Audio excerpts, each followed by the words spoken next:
ఎక్కువ కదలకూడదు, చాలా జాగ్రత్తగా ఉండాలని చెప్పారు. ఆవిడ కొంతకాలం నువ్వుల నూనె దీపం పెట్టి దాని మించి వస్తున్నటువంటి పొగని ఏ పూజ చేయకుండా, భర్తగారు పూజ చేసి వెళ్ళిపోయాక పొగని వాసన చూస్తూ కళ్ళు మూసుకొని ధ్యానం చేస్తూ కూర్చునేది. కొన్నాళ్ళు అయిన తర్వాత ఆవిడ పరీక్షల కోసం పెడితే ఆశ్చర్యకరంగా ఆవిడికి గుండె కవాటాలు కండరాలు మామూలుగా పనిచేసాయి.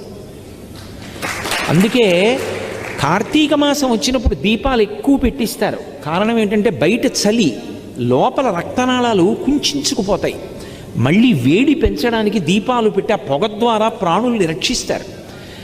అందుకే కార్తీక పౌర్ణమి నాడు జ్వాలాతోరణం, అన్ని దీపాలు వెలిగిస్తారు. ఎక్కడ చూసినా దీపపు కాంతి పడితే చాలు మిగిలిన ప్రాణులన్నీ అభ్యున్నతి పొందుతాయి. కాబట్టి అసలు ఒక శ్లోకం ఉంది, కీటాపతంగాహమశకాశ్చ విప్రాహ జలే స్థలే ఏ నివసంతి జీవాః దృష్ట్వా ప్రదీపం నచ జన్మభాగినః